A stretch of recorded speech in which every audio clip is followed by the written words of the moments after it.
அவர்களை அவர் பார்த்து, நீங்கள் போய் ஆசாரியர்களுக்கு உங்களை காண்பியுங்கள் என்றார். அந்தப்படி அவர்கள் போகையில் சுத்தமானார்கள். பேதுரு அவனை பார்த்து, ஐனேயாவே, இயேசு கிறிஸ்து உன்னை குணமாக்குகிறார். நீ எழுந்து உன் படுக்கையை நீயே போட்டுக்கொள் என்றான். உடனே அவன் எழுந்திருந்தான். அன்றியும் எனக்கு வெளிப்படுத்தப்பட்டவைகளுக்குரிய மேன்மை நிமித்தம் நான் என்னை உயர்த்தாதபடிக்கு என் மாம்சத்திலே ஒரு முள் கொடுக்கப்பட்டிருக்கிறது. என்னை நான் உயர்த்தாதபடிக்கு அது என்னை குட்டும் சாத்தானுடைய தூதனாயிருக்கிறது.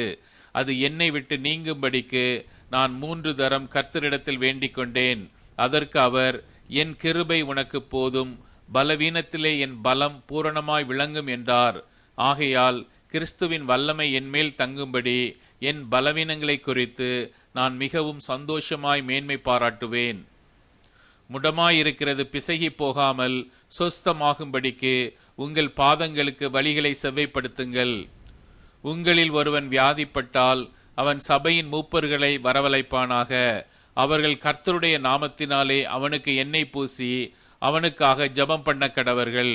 அப்பொழுது விசுவாசமுள்ள ஜெபம் பிணியாளி ரட்சிக்கும். கர்த்தர் அவனை எழுப்புவார். அவன் பாவம் செய்தவன் ஆனால் அது அவனுக்கு மன்னிக்கப்படும். நீங்கள் சொஸ்தம் அடையும்படிக்கு உங்கள் குற்றங்களை ஒருவருக்கொருவர் அறிக்கையிட்டு ஒருவருக்காக ஒருவர் ஜெபம் பண்ணுங்கள்.